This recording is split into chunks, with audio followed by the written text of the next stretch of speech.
Okay, good morning everyone, and thanks for attending the presentation. My name is Rudy Seracino. I'm a professor in the Structural Engineering and Mechanics group at NC State University. And I'm going to talk a little bit about what North Carolina is doing to enhance the resilience of some of its critical bridge infrastructure with a focus on the environmental conditions in coastal areas. And so I'm getting right into it. This is a map of we're going to focus in on in terms of the state of North Carolina. We're looking right down here at this tidbit of Carteret County, which is at the southern extreme of North Carolina's Outer Banks. And I'm going to focus much of the presentation on this bridge, Harkers Island, and these two other bridges indicated here are on North Carolina Highway 70. And it was the topic of some companion research studies that the NCDOT supported. So the Harkers Island Bridge was, the superstructure was replaced in 2013 after one of its biennial inspections in October of 2012, which was only after 43 years of service. And the type of structure that we're looking at is shown here. Hollow core slabs, several across the span here that are transversely post-tension. These are typically about 3 feet wide, of varying depth depending on span. A very, very common form of construction even today in North Carolina for bridges with simple spans ranging from 30 to 50 feet. And if we look at one of those bridges that were highlighted from the map, an overall view, it looks to be in good condition, but this bridge, which was part of the study we did with NCDOT, was replaced after 37 years following that biennial inspection of the Harkers Island Bridge. When the transverse post-tensioning of the Harkers Island Bridge was released as part of the demolition, some of the chord slabs failed just due to their own self-weight, and you're going to see why in a few slides. If we look at the top view of this bridge, not too bad, but a telltale sign that things are starting to go wrong are these longitudinal cracks. This is due to the differential movement of adjacent chord slabs, and it's a sign that your shear key and your transverse pretensioning is starting to deteriorate. If we look at the bottom, some of these chord slabs look to be in pretty good condition. It's very typical for these bridges to be just a few feet above the water line.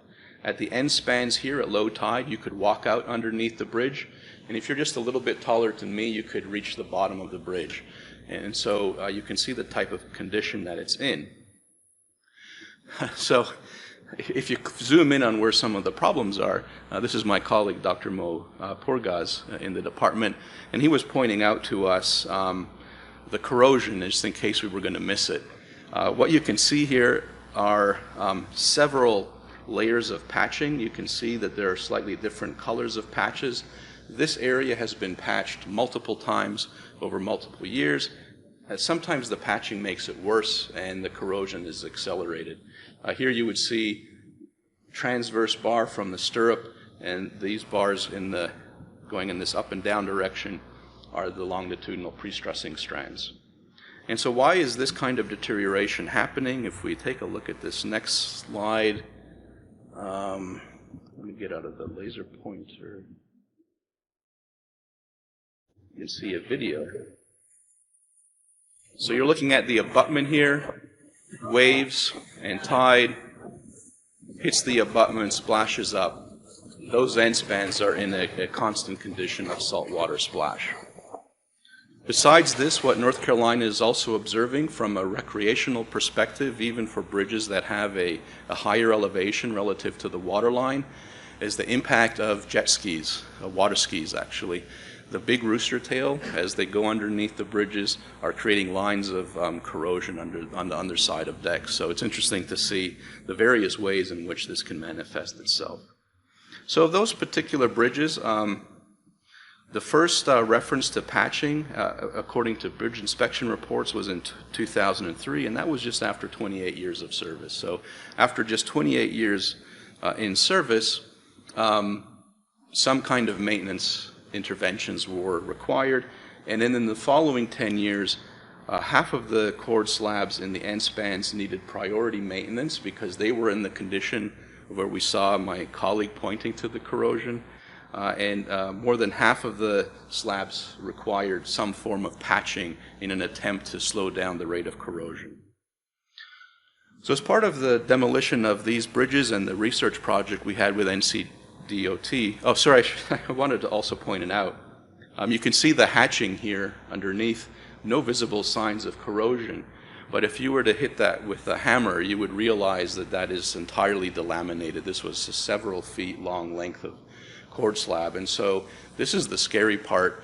If you're just doing a visual inspection without the hands-on part, you would think that this slab is in perfectly good condition. But the reality is there is significant amounts of corrosion that is just not visible going on behind there. So we were able to take some of these slabs and bring them to our lab for destructive testing. And the solid blue line, we're looking at just the moment, or think of it as applied load versus midspan deflection, to get an idea of the performance of these beams under different levels of deterioration. So for beams that are in good condition, you can see that its capacity is matching very well what we would predict from design. But depending on the extensive deterioration, this bottom response here would be for a cord slab where much of the bottom layer of strands are corroded through. You can see you have lost more than 50% of the capacity of that particular member. So the question is, why keep doing the same thing? We replaced that bridge with exactly the same bridge, and I told the DOT, I'll see you in 40 years because exactly the same thing is going to happen. So what can we do in this case to address that corrosion problem? And as our first speaker talked about, there is the introduction of new materials and techniques. And so what we can do here is to replace our steel strand with carbon fiber strand. In this case, the carbon fiber strand has the same 7-wire pattern as the steel counterpart, and we can replace mild steel, often used for the transverse or temperature and shrinkage control reinforcement, with glass fiber bars. We can have a whole session on FRP reinforcement. The thing to keep in mind, these are elastic materials, so there is no yield plateau. The stiffness is usually less than the steel counterpart. The strength in rupture is usually several times higher than the yield stress of steel.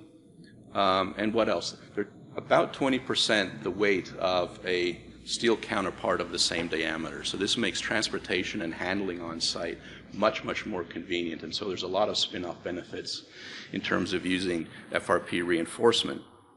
I now describe it as a new technology, but no longer an emerging technology. There are bridges that have been in service, reinforced or pre-stressed with FRP, for more than 30 years across the world. Within the U.S., there are a number of bridges in many states that are now reinforced or pre-stressed with FRP of various components or elements. These numbers here are a little bit outdated. This was from about 2 or so years ago. And in terms of design guidance, AASHTO has design guides and specifications on the use of FRP reinforcement. ASTM D30 has subcommittee D3010 on FRP reinforcement for civil applications, and there are many documents available there. And of course at ACI, Committee 440 has recently published the design code for buildings, 440.11. So there's a lot of resources, there's a lot of history, a lot of application of bridges and buildings in the field. So let's take a look a little bit closer at this Harkers Island project. This is the island that's currently served by 2 bridges. Bridge 96 was the one which had the superstructure replaced after about more than 30 years of service. Bridge number 73 has a navigational mechanical swing span.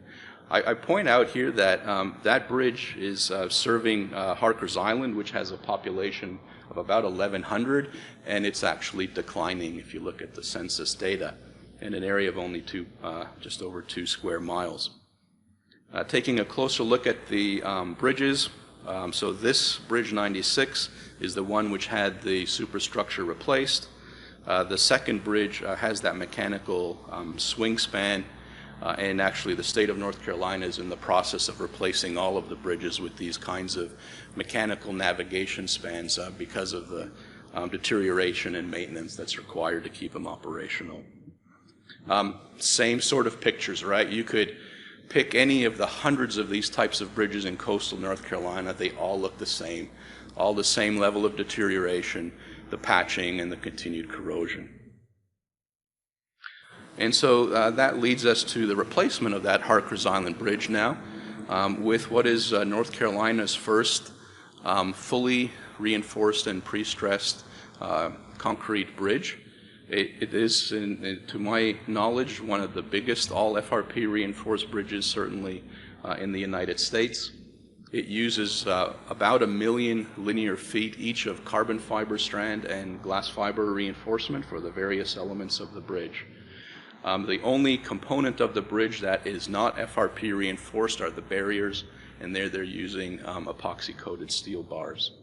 The project was let in July 2021, and although it refers to a completion date of October 25, the bridge is just about to be open to traffic. The additional time that's required is related to the demolition of the existing bridge. This navigation span is going to be removed. This first span here will remain, and the road bridge will be converted into a pedestrian bridge, allowing public access to this island here for recreational fishing purposes. It's interesting, this is an environmentally sensitive area, so there is a moratorium on doing any work within the water during the summer months, as you can see here. A total project cost of about $60 million, and I'm going to come back to that in a little bit. The next slide shows the horizontal plan alignment relative to the existing bridge and the vertical elevation. So we have a high-rise bridge structure replacing that mechanical a swing span for shipping purposes with a high span that gives 45 feet of vertical clearance at the mean high water level, allowing the vast majority of sailboats to pass through this particular navigation channel.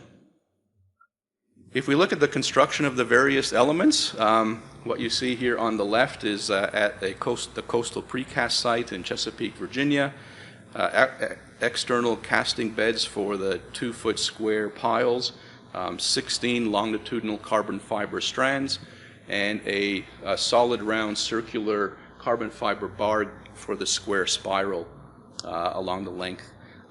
Once the strands are stressed, the formwork is installed, the casting takes place as normal. It doesn't matter if that's steel or carbon. Handling, maneuvering on site is handled in exactly the same way.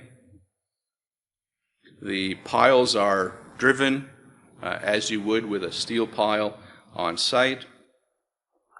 You see some reinforcement cages. These are all glass fiber reinforcing bars for all of the cast-in-place elements in the bridge. Here you can see the reinforcement for one of the bridge columns. Here you can see the reinforcement cage for a pile cap. You can see the driven piles embedded. For scale, that's 2 feet embedment into that pile cap. Once you cast the concrete, the bridge looks like just any other bridge, and that's a common feedback that we get from the contractors. Balfour Beatty was the contractor.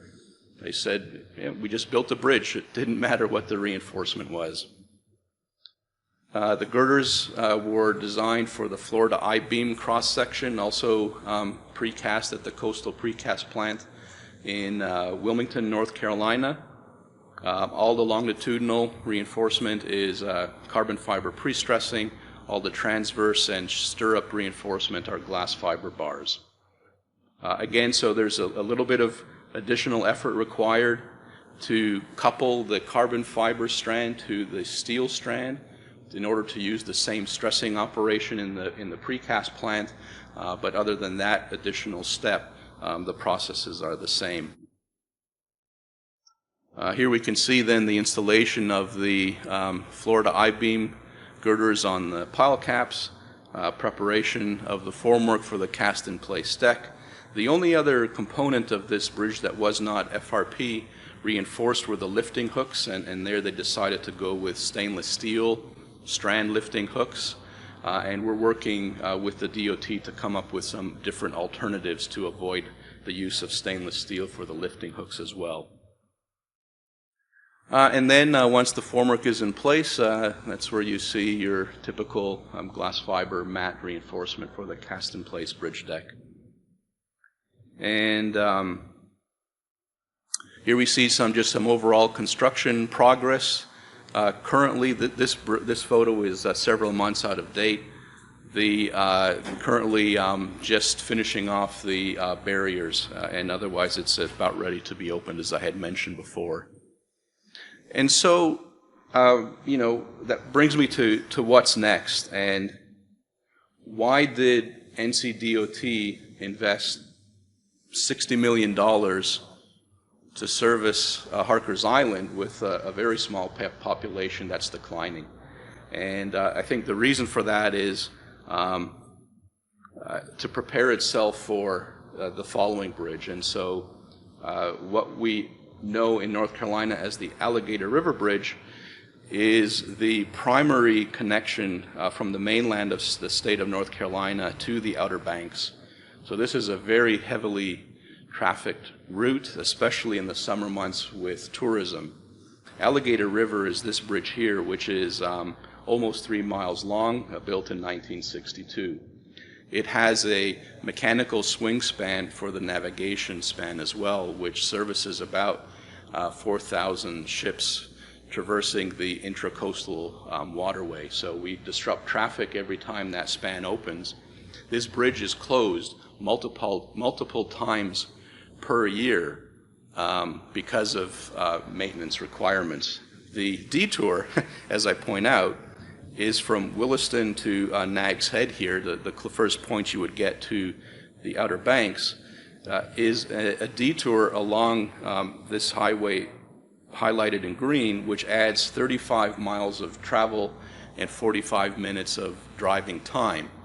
The alternative is this route that goes to the south, and that has an additional length of 53 miles and additional travel time of an hour. So significant impact to the local community, significant impact to tourism when this bridge is closed multiple times per year for maintenance. And so the NCDOT received a $110 million federal grant to support its replacement, and the projected budget for this bridge is $270 million. The plan is for the entire substructure, comprised of thousands of piles, to be carbon fiber prestressed with FRP spiral reinforcement, and they've decided to go with a traditional steel prestressed superstructure.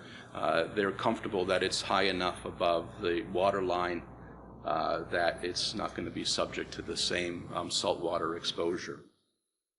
And so with that, that brings me to the end of the presentation. I'll be happy to take any questions if there are any. Thank you.